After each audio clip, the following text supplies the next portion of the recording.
Happy Independence Day, teachers. ನಂದೊಂದು ಪ್ರಶ್ನೆ sir. ಪ್ರತಿ ವರ್ಷ ನಾವು ಸ್ವಾತಂತ್ರ್ಯ ದಿನಾಚರಣೆ ಯಾಕೆ ಆಚರಿಸಬೇಕು? ಹೌದು ಸರ್, ನಂದು ಅದೇ ಪ್ರಶ್ನೆ. ಈಗ ನಮ್ಮ ದೇಶ ಸ್ವತಂತ್ರವಾಗಿದೆಯಲ್ಲ, ವಿದೇಶಿಯರ ಆಳ್ವಿಕೆ ಇಲ್ವಲ್ಲ. ಈ ದಿನ ಯಾವ್ದಾದ್ರು ಜಾಗಕ್ಕೆ ಪ್ರವಾಸ ಹೋಗಿ ಚೆನ್ನಾಗಿ ಎಂಜಾಯ್ ಮಾಡ್ಬೋದಲ್ವಾ ಸರ್? ಹೌದು, ಆ ತರನು ನಾವು ನಮ್ಮ ಸ್ವತಂತ್ರವನ್ನು ಆನಂದಿಸಬಹುದು. ಒಳ್ಳೆಯದು ಮಕ್ಕಳೇ, ನೀವು ಕೇಳಿದ ಪ್ರಶ್ನೆ ಸರಿಯಾಗಿದೆ. ಆದರೆ ನಮ್ಮ ಸ್ವಾತಂತ್ರ್ಯ ಹೋರಾಟಗಾರರ ಚಳುವಳಿ ಬಲಿದಾನಗಳ ಬಗ್ಗೆ ಕುರಿತು ನಮ್ಮ ಮುಂದಿನ ಜನಾಂಗಕ್ಕೆ ತಿಳಿಸೋದು ನಮ್ಮ ಕರ್ತವ್ಯ ಅಲ್ಲವೇ? ಇಂದಿನ ಮಕ್ಕಳು ಮತ್ತು ಭವಿಷ್ಯದ ನಾಗರಿಕರಿಗೆ ನಮ್ಮ ಇತಿಹಾಸದಲ್ಲಿ ನಡೆದ ಕೇಳರಿಯದ ಘಟನೆಗಳ ಬಗ್ಗೆ ತಿಳಿಸುವುದು ನಮ್ಮ ಕರ್ತವ್ಯವಾಗಿದೆ. ಆದ್ರಿಂದ ಮಕ್ಕಳೇ, ನಾವು ಈ ವರ್ಷ ಸ್ವಾತಂತ್ರ್ಯ ಅಂದ್ರೇನು ಮತ್ತು ಸ್ವತಂತ್ರಕ್ಕಾಗಿ ಎಷ್ಟು ಜನ ಜೀವ ತ್ಯಾಗ ಮಾಡಿದ್ದಾರೆ ಇದ್ರ ಬಗ್ಗೆ ಎಲ್ಲ ತಿಳ್ಕೊಳ್ಳೋಕ್ಕೆ ಒಂದು ವಿಶೇಷವಾದ ಜಾಗಕ್ಕೆ ಹೋಗೋಣ. ನಿಜ ಅಕ್ಕ, ನಮ್ಮ ದೇಶಕ್ಕಾಗಿ ಪಟ್ಟು ಬಿಡದೆ ಹೋರಾಡಿದವರ ಬಗ್ಗೆ ತಿಳಿದುಕೊಳ್ಳಲು ನಮಗೆ ಇಷ್ಟಪಡುತ್ತೇವೆ. ಹಾಗಾದರೆ ನಾವು ಎಲ್ಲಿಗೆ ಹೋಗುತ್ತಿದ್ದೇವೆ ಅಕ್ಕ? ನಾವು ಸೆಲ್ಯುಲಾರ್ ಜೈಲ್ಗೆ ಭೇಟಿ ನೀಡುತ್ತಿದ್ದೇವೆ. ಈ ಸ್ಥಳ ಎಲ್ಲಿದೆ ಸರ್? ಕಾಲಾ ಪಾನಿ ಸೆಲ್ಯುಲಾರ್ ಜೈಲ್. ಇದು ಅತ್ಯಂತ ಕ್ರೂರವಾದ ಜೈಲಿನಲ್ಲಿ ಒಂದು. ಇದು ಅಂಡಮಾನ್ ದ್ವೀಪದ ರಾಜಧಾನಿ ಪೋರ್ಟ್ ಬ್ಲೇರ್ನಲ್ಲಿದೆ. ಇದನ್ನು ಭಾರತದ ಬ್ಯಾಸ್ಟೈಲ್ ಎಂದು ಕೂಡ ಕರೆಯುತ್ತಾರೆ. ಹಾಗಾದ್ರೆ ಕಾಲಾ ಪಾನಿ ಅಂದ್ರೇನು? ಕಾಲಾ ಪಾನಿ ಅಥವಾ ಕಪ್ಪು ನೀರು ಕೈದಿಗಳನ್ನು ಸಾಯುವವರೆಗೂ ಕ್ರೂರವಾಗಿ ನಡೆಸಿಕೊಳ್ಳುತ್ತಿತ್ತು. ಈ ಜಾಗದ ಬಗ್ಗೆ ನಾವ್ ಯಾಕೆ ತಿಳ್ಕೊಬೇಕು ಅಕ್ಕ? ಕಾಲಾ ಪಾನಿ ಇದು ಜೈಲುಗಳಲ್ಲೇ ಅತ್ಯಂತ ಭೀಕರವಾದ ಮತ್ತು ಭಯಾನಕವಾದ ಕಾರಾಗೃಹ. ಅಂದು ಅಲ್ಲಿದೆ ಕೈದಿಗಳು ಏನ್ ಕೇಳಿದ್ರು? ಒಂದು ಅನ್ನ, ನೀರು. ಆದ್ರೆ ಅವ್ರಿಗೆ ಸಿಕ್ಕಿದ್ದೇನು? ಛಡಿಯೇಟು, ಜೀವಾವಧಿ ಶಿಕ್ಷೆ. ನೀವು ಹೋದ ವರ್ಷ ಜರ್ಮನಿಯಲ್ಲಿ ಅಡಾಲ್ಫ್ ಹಿಟ್ಲರ್ ನಡೆಸಿದ ಫೈನಲ್ ಸೊಲ್ಯೂಷನ್ ಮತ್ತು ಹಾಲೋಕಾಸ್ಟ್ ಬಗ್ಗೆ ಓದಿದ್ದೀರಾ ಅಲ್ವಾ? ಫ್ರೆಂಚ್ ರೆವಲ್ಯೂಷನ್ ಮತ್ತು ಫ್ರಾನ್ಸ್ನ ಬ್ಯಾಸಿಲ್ ಬಗ್ಗೆನೂ ಓದಿದ್ದೀರಾ. ಅಲ್ಲಿ ನಡೆದ ದೌರ್ಜನ್ಯ ಬಗ್ಗೆ ಎಲ್ಲ ಓದಿ ತಿಳ್ಕೊಂಡಿದ್ದೀರಾ. ಆದ್ರೆ ಕಾಲಾ ಪಾನಿಯಲ್ಲಿ ನಡೆದ ದೌರ್ಜನ್ಯವು ಇದೆಲ್ಲಕ್ಕಿಂತ ಭಯಾನಕವಾಗಿತ್ತು. ನಾವು ಸ್ವಾತಂತ್ರ್ಯವಾಗಿ ಬದುಕಲು ತಮ್ಮ ಪಾತ್ರವನ್ನು ವಹಿಸಿದ್ದ ಕೆಲವು ವೀರರು ದೇಶಕ್ಕಾಗಿ ತಮ್ಮ ಪ್ರಾಣವನ್ನು ತ್ಯಾಗ ಮಾಡಲು ಸಿದ್ಧರಾಗಿದ್ದರು. ಅವರಲ್ಲಿ ಕೆಲವರು ಬಟುಕೇಶ್ವರ್ ದತ್, ವೀರ್ ಸಾವರ್ಕರ್, ಬಾಬಾರಾವ್ ಸಾವರ್ಕರ್, ಸಬೀಂದ್ರನಾಥ್ ಸನ್ಯಾಲ್, ಹರೇಕೃಷ್ಣ ಕೋನಾರ್, ಬಾಯಿ ಪರಮಾನಂದ್, ಸೋಹನ್ ಸಿಂಗ್ ಮತ್ತು ಸುಭಾದ ರಾಯ್. ಈ ಕೆಲವು ಸ್ವಾತಂತ್ರ್ಯ ಹೋರಾಟಗಾರರನ್ನು ವರ್ಷಗಳ ಕಾಲ ಕಾಲಾ ಪಾನಿ ಜೈಲಿನಲ್ಲಿ ಇರಿಸಲಾಯಿತು ಮತ್ತು ದೇಶಕ್ಕಾಗಿ ತಮ್ಮ ಪ್ರಾಣವನ್ನು ತ್ಯಾಗ ಮಾಡಲು ಸಿದ್ಧರಾಗಿದ್ದ ಕೆಲವರು ಸ್ವಾತಂತ್ರ್ಯ ದಿನವನ್ನು ಕಣ್ಣಾರೆ ಕಂಡರು. ಕೆಲವರು ಕಾಣದೆ ಅಮರರಾದರು. ನಿಸ್ವಾರ್ಥ ತ್ಯಾಗದಿಂದ ಈ ದ್ವೀಪಗಳನ್ನು ಅಮರಗೊಳಿಸಿದರು. ಹಾಗಾದರೆ ನಮ್ಮ ಇತಿಹಾಸದ ಪಠ್ಯಪುಸ್ತಕಗಳು ಹೋಲೋಕಾಸ್ಟ್ ಮತ್ತು ನಾಜಿಗಳ ಬಗ್ಗೆ ತಿಳಿಸುತ್ತೆ, ಹಾಗೂ ಬ್ಯಾಸ್ಟಿನ್ ಫ್ರೆಂಚ್ ಕ್ರಾಂತಿಯ ಬಗ್ಗೆಯೂ ತಿಳಿಸುತ್ತೆ. ಆದರೆ ಕಾಲಾ ಪಾನಿಯಲ್ಲಿ ನಡೆದ ಘಟನೆಗಳು ಹಾಗೂ ಇಲ್ಲಿ ಸತ್ತ ಜನರ ಬಗ್ಗೆ ಏನೂ ಮಾಹಿತಿ ಇಲ್ಲ. ಯಾಕೆ ಅಕ್ಕ? ಇಂತಹ ಎಷ್ಟೋ ಹೋರಾಟಗಳು ಬೆಳಕಿಗೆ ಬರದೆ ಕತ್ತಲೆಯಲ್ಲಿ ಮೌನವಾಗಿದೆ. ಇದರ ಬಗ್ಗೆ ಟೆಕ್ಸ್ಟ್ ಬುಕ್ಗಳಲ್ಲಿ ಕಾಣುವುದಿಲ್ಲ ಹಾಗೂ ಚರ್ಚೆಗೆ ಬರುವುದಿಲ್ಲ. ಕಾರಣ ರಾಜಕೀಯ. ಇದು ಒಂದು ವಿವಾದಾತ್ಮಕ ವಿಷಯ ಎಂದು ಚರ್ಚಿಸದೆ ತಟಸ್ಥರಾಗುತ್ತಾರೆ. ನಮಗೆ ಈಗ ತುಂಬಾ ಕುತೂಹಲ ಆಗ್ತಿದೆ. ಈ ಕಾಲಾ ಪಾನಿ ಸೆಲ್ಯುಲಾರ್ ಜೈಲ್ ಬಗ್ಗೆ ಇನ್ನಷ್ಟು ಮಾಹಿತಿ ತಿಳಿದುಕೊಳ್ಳಬೇಕು ಅನಿಸುತ್ತಿದೆ. ನಿಮಗೆ ಕಾಲಾ ಪಾನಿ ಸೆಲ್ಯುಲಾರ್ ಜೈಲಿನ ಬಗ್ಗೆ ಏನು ತಿಳಿದಿದೆಯೋ ಅದನ್ನು ಹೇಳಿ. ಇನ್ನು ಮಿಕ್ಕ ಮಾಹಿತಿಯನ್ನು ನಾವು ನಿಮಗೆ ತಿಳಿಸುತ್ತೇವೆ. ನಾನು ಹೇಳ್ತೀನಿ. 1857ರಲ್ಲಿ ಭಾರತ ಸ್ವತಂತ್ರ ಸಂಗ್ರಾಮದ ಹಿನ್ನೆಲೆಯಲ್ಲಿ ಬ್ರಿಟಿಷರ ವಿರುದ್ಧ ಭಾರತೀಯರಿಗೆ ಅಸಮಾಧಾನ ಉಂಟಾಯಿತು ಅಲ್ವಾ ಸರ್?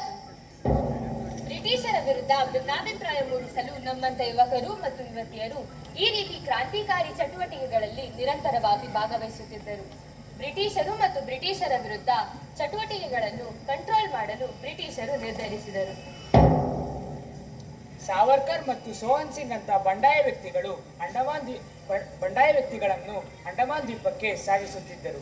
ಅಲ್ಲಿ ಇನ್ನೂ ಕಾರಾಗೃಹ ನಿರ್ಮಾಣವಾಗಿರಲಿಲ್ಲ ಅಲ್ವಾ ಅಕ್ಕ? ಹೌದು ಇಲಕ್ಯನ್, ಅಲ್ಲಿ ಕಾರಾಗೃಹ ನಿರ್ಮಾಣ ಆಗಿರಲಿಲ್ಲ. ಕಾರಾಗೃಹ ನಿರ್ಮಾಣ ಹೇಗಾಯ್ತು?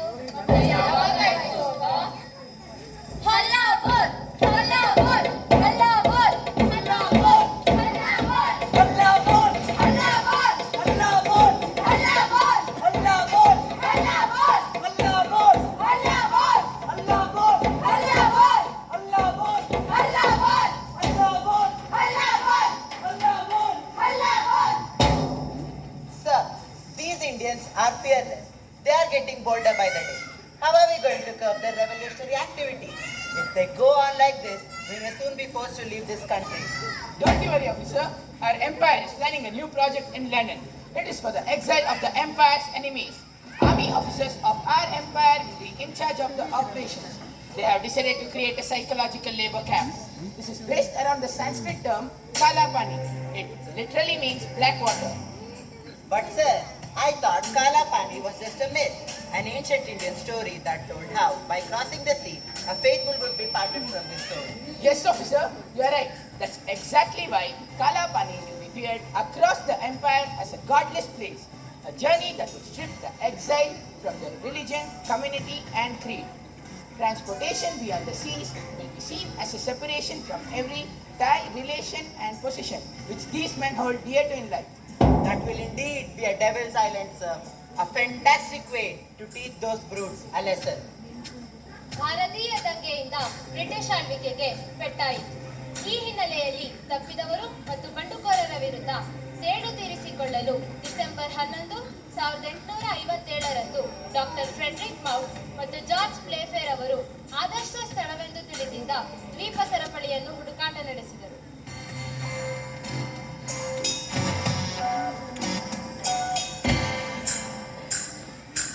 The Indian troops are killing thousands of our soldiers every day. There is an urgent need for us to find a suitable place for isolation and torture and exile these rebels immediately. Look at this place, Dr. Playfair. I think nobody will be able to come to these islands for many months in a year. This place is said to be caught in the crosswinds of monsoon. Looks like they remain uninhabited, Dr. Mount. Only small pockets are inhabited by unearthly and ferocious tribes. A better place for the exile of a gigantic rebellion will not be found. Hooray! March 1858ರಂದು doctor James Pattinson Walker ಅವರು ತಮ್ಮ ಹಡಗಿನ ಹಿಡಿತದಲ್ಲಿ 200 ಕಠಿಣ ರಾಜಕೀಯ ಅಪರಾಧಿಗಳನ್ನು ಮೊದಲನೆಯ ಬ್ಯಾಚ್ನೊಂದಿಗೆ ಅಂಡಮಾನ್ ದ್ವೀಪಗಳಿಗೆ ಆಗಮಿಸಿದರು.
Shelters.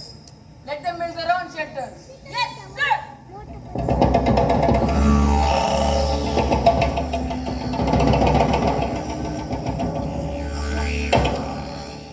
There are more coming from Kochi, Madras, Calcutta, Singapore and Burma.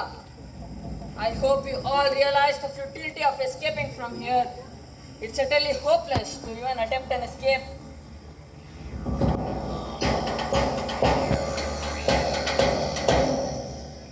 What are you doing with these prisoners, Dr. Walker? Mr. Napier, These prisoners have no food, shelter or clothes. They are being force-fed 3 grains a day until they starve and begin to sicken. So many are suffering from diseases. They look pale and bloodless. Convicts weary of life literally means hacking each other into pieces, hoping to secure death penalty. I know, Mr. Napier, and I'm sure that escaping from here is on the inmate's mind. Mehtab and Chotun, 12819 and 10817 are close to succeeding. But today morning they found themselves in shackles. They will be brought here and frog marched all around the prison. This will teach other prisoners not to plan an escape.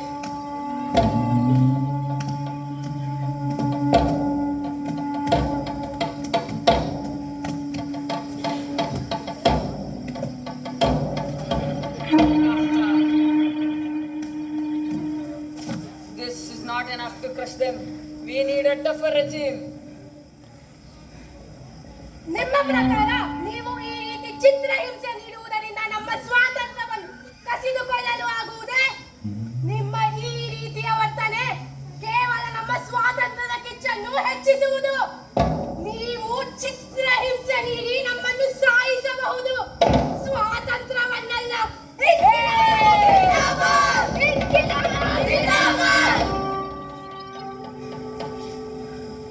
Don't worry, prisoner. I now have ₹500,000 vision to crush once and for all your mutinous spirit.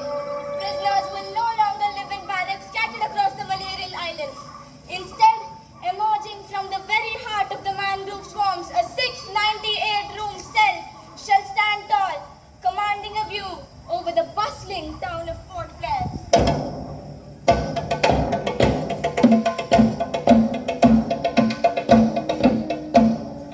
From its central tower radiated 7 150-yard wings, which rose up to 3 levels.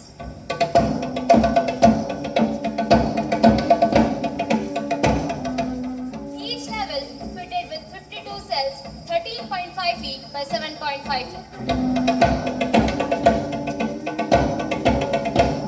Which supplied 6 feet by 3 feet wooden slate bed, which ventilated with bed 3 feet by 1 feet grade.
Here is a huge practical reformatory that would carry the work of the Andaman authorities into a new age. Every arrival was forced to bend his rebellious nature to the yoke. Karnak Temple promised him a fate even worse than the hangman's noose.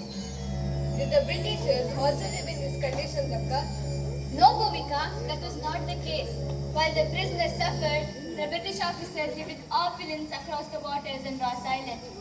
Among the other buildings of the administrative headquarters, they had their own tennis courts, a bakery, a swimming pool, and even a clubhouse for the officers. The jail rose up around them by their own hands. For 13 years, the prisoners were clobbered to work under pitiless conditions. They became agents of their own imprisonment. After crossing the black waters, a journey that lasted days, the daily grind that awaited the prisoners was one designed by the British to bleed the prisoner to death. This could demoralize the men but could not completely take them. In the morning, they would join a long queue to be allotted a punishing work quota, the results of which would be scrutinized at the end of the day. If they failed to achieve these results, then they would be beaten or whipped. The prisoners needed medical aid, but the British doctors signed papers stating that they were fit to work. That's why 28 of them went on a hunger strike. They had to be kept under isolation, but were given work that was impossible to complete within the time limit. Often inhuman punishments were issued out for those who failed to meet them. These range from extra hours on the grinding mill to standing handcuffed for a week to 6 months of bar fetters to 10 days of crossbars, a punishment that compelled the victim to keep his legs apart, to 4 days of starvation diet and confinement in solitary cells. ಇಲ್ಲಿದ್ದ ಹೋರಾಟಗಾರರು ಇಲ್ಲೇ ಇದ್ರು ಅಂತ ಏನ್ ದಾಖಲೆಗಳಿವೆ ಅಕ್ಕ? ಈ ಕಾರಾಗೃಹ ಗೋಡೆಗಳೇ ನಮಗೆ ಕಥೆಗಳನ್ನು ಹೇಳುತ್ತದೆ. ಈ ಗೋಡೆಗಳ ಮೇಲೆ ಹೋರಾಟಗಾರರ ಹೆಸರು ನಮಗೆ ಈಗಲೂ ಕಾಣಿಸುತ್ತದೆ. ಇಲ್ಲಿ ನಡೆದ ಒಂದೆರಡು ಘಟನೆಗಳ ಬಗ್ಗೆ ನಮಗೆ ತಿಳಿಸಿ ಅಕ್ಕ.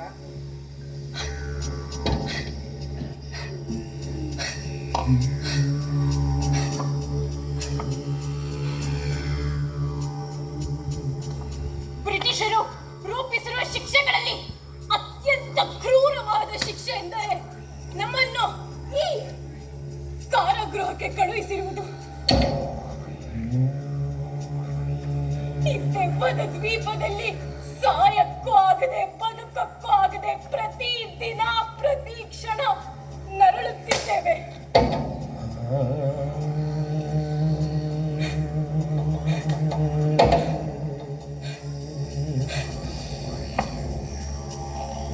ದಿನವಿಡೀ ನನಗಿರುವುದು ಒಂದೇ ಕೆಲಸ, ಅದು ಈ ತೆಂಗಿನಕಾಯಿಯನ್ನು ಬಿಡಿಸುವುದು, ಬಿಡಿಸಿ ಕುಟ್ಟಿ ಪುಡಿ ಮಾಡುವುದು.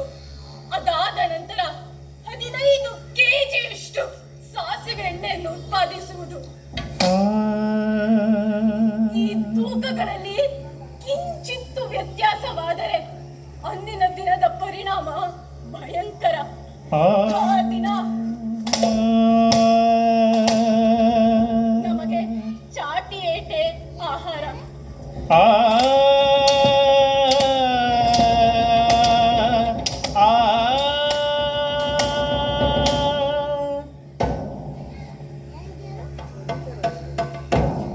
ಈ ಉರಿಯ ಬಿಸಿಲಿನಲ್ಲಿ ಈ ತುಂಡು ಬಟ್ಟೆ ಅಷ್ಟೇ ಹಾಕಿಕೊಂಡು ತೈಲ ತಯಾರಿಸುವುದು ನಮ್ಮ ಕೆಲಸ. ಗಾಣ ತಿರುಗಿಸುತ್ತಾ ತಿರುಗಿಸುತ್ತಾ ತಿರುಗಿಸುತ್ತಾ ಎಣ್ಣೆ ಅಷ್ಟೇ ಅಲ್ಲ, ನಮ್ಮ ಜೀವವು ನಮ್ಮನ್ನು ಸ್ವಲ್ಪ ಸ್ವಲ್ಪವಾಗಿ ಬಿಟ್ಟು ಹೋಗುತ್ತಿದೆ.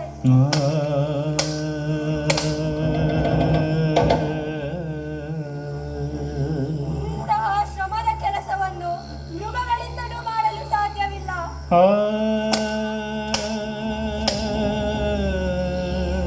ಆದರೆ ನಾವೆಲ್ಲರೂ ಇಲ್ಲಿ ಮೃಗಗಳಿಗಿಂತಲೂ ಕಡೆಯಾಗಿದ್ದೇವೆ.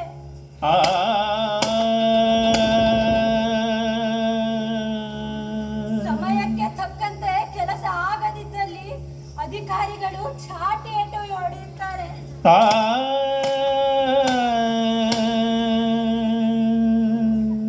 ಪಕ್ಕದ ಕೋಣೆಯಲ್ಲಿ ಹರಿಕೃಷ್ಣ ಕೋನಾರ್ ಅವರನ್ನು ಎಳೆತಂದು ಕಟ್ಟು ಹಾಕಿದ್ದಾರಂತೆ ಅಧಿಕಾರಿಗಳು. ಅವರು ಚಾಟಿ ಏಟು ತಿಂದು ತಿಂದು ಮೂರ್ಛೆ ಹೋಗಿದ್ದಾರಂತೆ. 3 ದಿನಗಳಿಂದ ಅವರಿಗೆ ಪ್ರಜ್ಞೆ ಇಲ್ಲ ಎಂದು ತಿಳಿದೆ. ಅವರಿಗೆ ಪ್ರಜ್ಞೆ ಬಂದ ಮೇಲೆ ತಿಳಿದು ಅವರು ಸ್ಥಿರತೆಯನ್ನೆಲ್ಲ ಕಳೆದುಕೊಂಡಿದ್ದಾರೆ.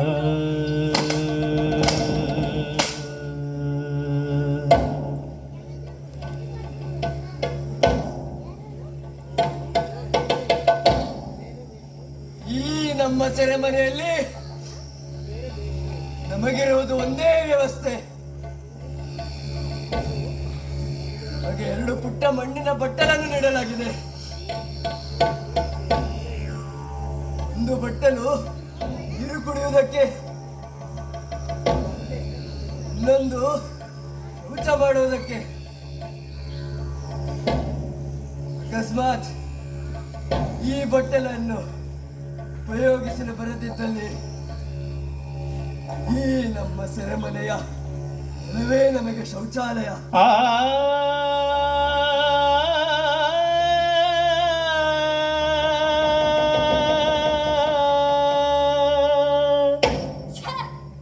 ಇಷ್ಟು ಕ್ರೂರವಾಗಿ ಬ್ರಿಟಿಷರು ಭಾರತೀಯರೊಂದಿಗೆ ವರ್ತಿಸುವುದರಿಂದ ಅವರಿಗೆ ಏನು ಲಾಭ ಅಂತ? ಕೈದಿಗಳ ಆತ್ಮಸ್ಥೈರ್ಯವನ್ನು ಕುಗ್ಗಿಸುವುದೇ ಇವರ ಮೂಲ ಉದ್ದೇಶವಾಗಿತ್ತು. ಇವರನ್ನು ನಿರುತ್ಸಾಹಗೊಳಿಸಿ ಸ್ವಾತಂತ್ರ್ಯ ಚಳುವಳಿಯನ್ನು ಕೈಬಿಡಲು ಮಾಡಲು ಯತ್ನಿಸಿದರು.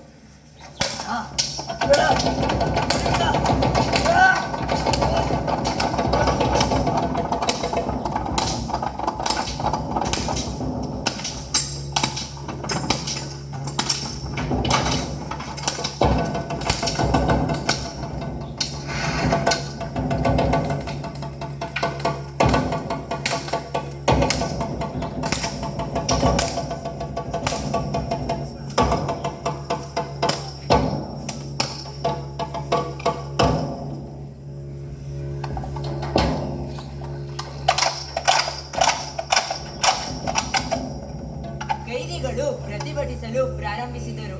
1932ರಿಂದ 1937ರವರೆಗೆ ಹಲವಾರು ಕೈದಿಗಳು ಉಪವಾಸ ಮುಷ್ಕರ ಮಾಡಿದರು. ಉತ್ತಮ ಶೌಚಾಲಯ, ತಿನ್ನುವುದಕ್ಕಾಗಿ ಬ್ರೆಡ್ ಹಾಗೂ ತಾಜಾ ತರಕಾರಿ ಕೇಳಿದರು. ಆಗ ಬ್ರಿಟಿಷರು ತರಕಾರಿಗಳೊಂದಿಗೆ ಚಿಕ್ಕ ಕಲ್ಲು ಹಾಗೂ ಕಾಡು ಹುಲ್ಲನ್ನು ಬೆರೆಸಿಕೊಡುತ್ತಿದ್ದರು. 45 ದಿನಗಳ ಕಾಲ ಕಟ್ಟಡಗಳಿಂದ ಕೂಡಿದ ಬಂದಿಖಾನೆಯಲ್ಲಿ ಹಿಂಸೆ, ಹಸಿವು ಹಾಗೂ ಏಕಾಂಗಿತನ ಬಿಟ್ಟರೆ ಬೇರೆ ಏನೂ ಇರಲಿಲ್ಲ. ಉಪವಾಸ ಸತ್ಯಾಗ್ರಹದ 6ನೇ ದಿನದಂದು ಕೆಲವು ಬ್ರಿಟಿಷ್ ಅಧಿಕಾರಿಗಳು ಬಂದು ಕೈದಿಗಳಿಗೆ ದೀರ್ಘವಾದ ಹಾಗೂ ಕ್ರೂರವಾದ ವಿಧಾನದಲ್ಲಿ ಆಹಾರವನ್ನು ನೀಡಲು ನಿರ್ಧಾರ ಮಾಡಿದರು.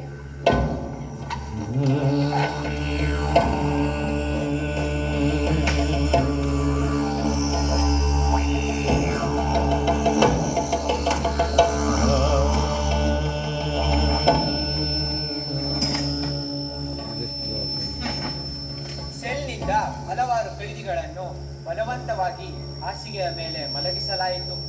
ಅವರ ತಲೆಯನ್ನು ಟಿಪ್ಪಿನೊಂದಿಗೆ ಆಸರೆಗೊಳಿಸಿ ಅವರ ಕೈಕಾಲುಗಳನ್ನು ಹಲವಾರು ಪರಿಚಾರಕರು ಕೆಳಗೆ ಇಳಿದಿದ್ದರು ಮತ್ತು ವೈದ್ಯರು ಅವರ ಮೂಗಿನ ಒಳಗೆ ರಬ್ಬರ್ ಟ್ಯೂಬ್ ಅನ್ನು ತೂರಿಸಿದ್ದರು.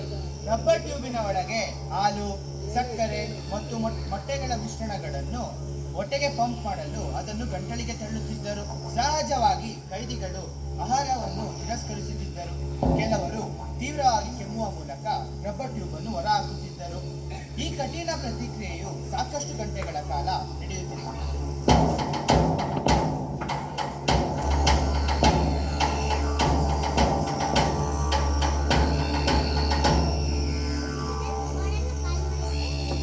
Teach these terrorists a lesson. Keep the news of security prisoners who hunger strike highly confidential. Every effort must be made to prevent the incidents from being reported, and no concessions to be given to the prisoners who hunger strike. Manual methods of restraint are the best, and mechanical when the patient resists. Insert a rubber catheter into the nostrils. Pour a solution of eggs, sugar, and milk via funnel. If they resist, rectal feeding should be tried.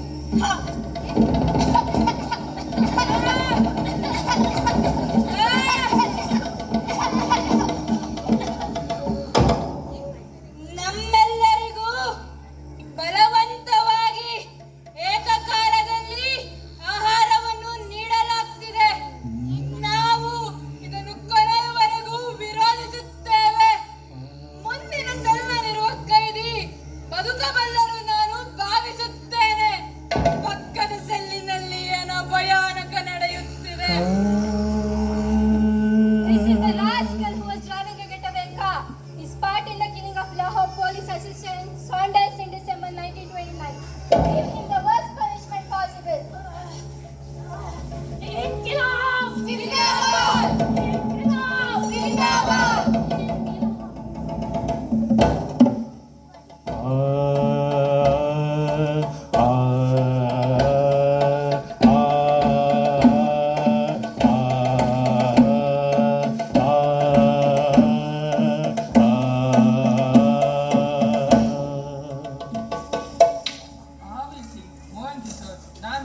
ಇವರಿಗೆ ಬಲವಂತವಾಗಿ ಆಹಾರವನ್ನು ಕೊಟ್ಟಿದ್ದರಿಂದ ಇವರ ಶ್ವಾಸಕೋಶಕ್ಕೆ ಹಾಲು ಹೋಗಿ ಇವರಿಗೆ pneumonia ಬಂದು ಪ್ರಾಣ ಕಳೆದುಕೊಂಡರು. ಇದು ಒಂದು ವೀರ ಮರಣ. ತಾಯಿನಾಡು ತನ್ನ ಮತ್ತೊಬ್ಬ ವೀರಪುತ್ರನನ್ನು ಕಳೆದುಕೊಂಡಿದೆ. ಇನ್ಕಿಲಾಬ್ ಜಿಂದಾಬಾದ್! ಇನ್ಕಿಲಾಬ್ ಜಿಂದಾಬಾದ್! ಇನ್ಕಿಲಾಬ್ ಜಿಂದಾಬಾದ್!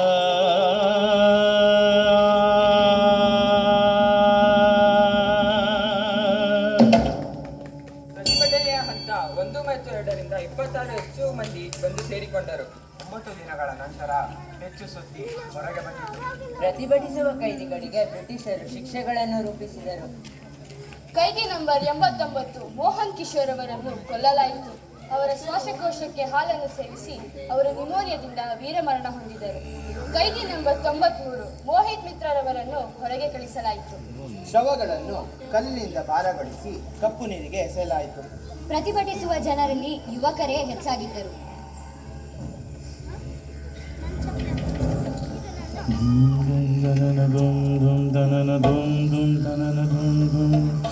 ಜೂನ್ 1933 ಕಾಲಾಪಾನಿ ಜೈಲಿಗೆ ನನ್ನನ್ನು ಕರೆತರಲಾಯಿತು. ನಾನು ಇಳಿದಾಗ ಬ್ರಿಟಿಷರು ನನ್ನನ್ನು ಕರೆದು ನನ್ನೆಲ್ಲಾ ಬಟ್ಟೆಗಳನ್ನು ತೆಗೆದುಹಾಕಲು ಆದೇಶಿಸಿದರು. ಕ್ರಾಸ್ ಬಾರ್ ಫೇಟರ್ಗಳಲ್ಲಿ ಬೆಸುಗೆ ಹಾಕಿದರು. ನನ್ನ ಕೈಗಳನ್ನು ಕಟ್ಟಲಾಯಿತು. ಕಾಲುಗಳನ್ನು ಕಬ್ಬಿಣದ ರಾಡಿನಿಂದ ಬಲವಂತವಾಗಿ ಬೇರ್ಪಡಿಸಿದರು. ಇದರಿಂದ ನಿಲ್ಲಲು ಅಸಾಧ್ಯವಾಯಿತು. ಕುಡಿಯುವ ನೀರನ್ನು ನನ್ನಿಂದ ಕಸಿದುಕೊಂಡರು. ನನ್ನಿಂದ ಇವೆಲ್ಲವನ್ನು ಕಸಿದುಕೊಳ್ಳಬಹುದು, ಆದರೆ ನನ್ನ ಆತ್ಮವನ್ನು ಕಸಿದುಕೊಂಡು ಸ್ವಾತಂತ್ರ್ಯಕ್ಕಾಗಿ ಹೋರಾಟ ನಿಲ್ಲಿಸಲು ಸಾಧ್ಯವಿಲ್ಲ. ನನ್ನ ಕೊನೆ ಉಸಿರಿರುವವರೆಗೂ ಅದೇನಾದರೂ ಹೋರಾಡುತ್ತೇನೆ. ಇನ್ಕಿಲಾಬ್ ಜಿಂದಾಬಾದ್! ಇನ್ಕಿಲಾಬ್ ಜಿಂದಾಬಾದ್! ಇನ್ಕಿಲಾಬ್ ಜಿಂದಾಬಾದ್!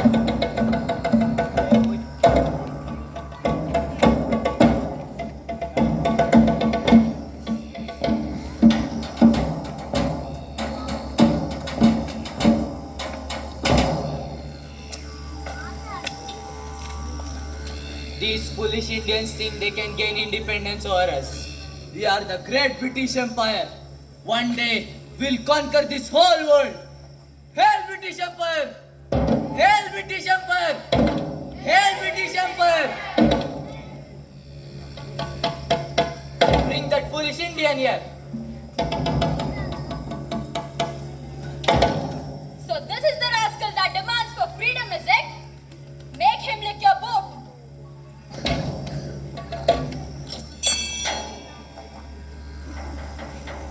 You want freedom? You want freedom? Then lick my boot.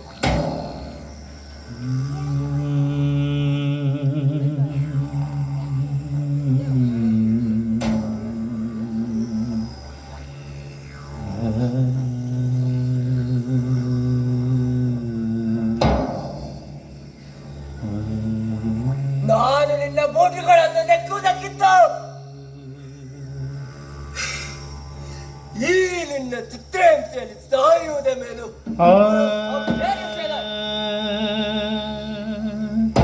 You dare to rebel against us and defy orders. Now you must face the consequences of your actions, you pitiful brutes.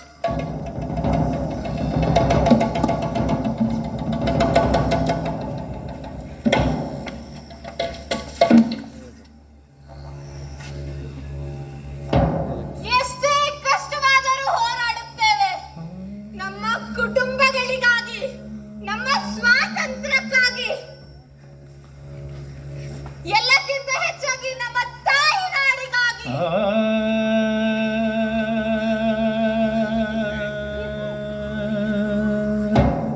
Well then, you'll have to stay in these prisons. And here you'll be punished in different ways. And if something goes wrong, you'll have to wear one of those chains that restrain movement. And the one you get to wear depends on the level of wrong you commit. Enough! Take these slaves to their cells and don't you dare give them food until I order you to.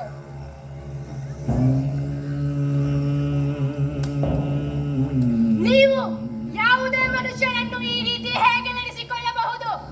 ಪ್ರಾಣಿಗಳನ್ನು ಉತ್ತಮ ರೀತಿಯಲ್ಲಿ ನಡೆಸಿಕೊಳ್ಳಲಾಗುತ್ತದೆ. ನಾವು ಮಾಡಿದ ಒಂದೇ ತಪ್ಪೇನೆಂದರೆ ನಮ್ಮ ದೇಶಕ್ಕಾಗಿ ಹೋರಾಡಿದ ಜನರನ್ನು ನಿಮ್ಮ ಬಂಧನದಿಂದ ಬಿಡಿಸಲಿಕ್ಕೆ ಪ್ರಯತ್ನ ಮಾಡಿದ್ದಕ್ಕೆ ಈ ಶಿಕ್ಷೆ. ಇನ್ಕಿಲಾಬ್ ಜಿಂದಾಬಾದ್! ಇನ್ಕಿಲಾಬ್ ಜಿಂದಾಬಾದ್! ಇನ್ಕಿಲಾಬ್ ಜಿಂದಾಬಾದ್! ಇನ್ಕಿಲಾಬ್ ಜಿಂದಾಬಾದ್!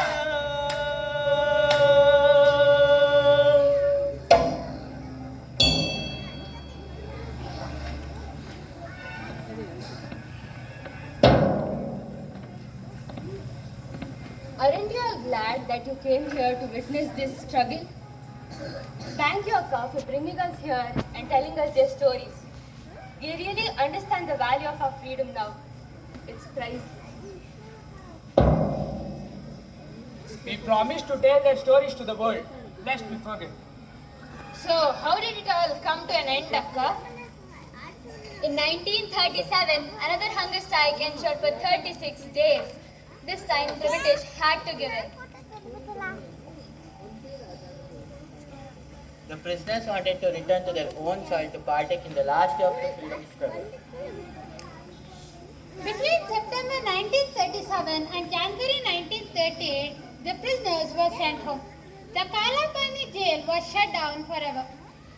The term KAALA PANI is interwoven with trials and tribulations faced by the brave political prisoners of the first war of independence. They were sent to these islands to live a hell-like life. Every cell echoes the cruel stories of the Britishers and the hardships suffered by the prisoners. Every brick bore the testimony to the reality for us, thus fighting for one's human rights deserves such treatment. The Cellular Jail stands as a mute spectacle to the inhuman sufferings of our freedom fighters. They sacrificed their precious lives as victims of brutality and tyranny of the British. So, students, is it not important to remember these brave hearts every year? Yes, Akka. As historian Dr. Vikram Sampath rightly said, it should be a place of pilgrimage for every Indian student. The least we can do to the nation is to pay gratitude to it. What about history books? Don't do justice to these unsung heroes. We owe our freedom to the sweat, blood and toil of these brave fighters, all unsung heroes.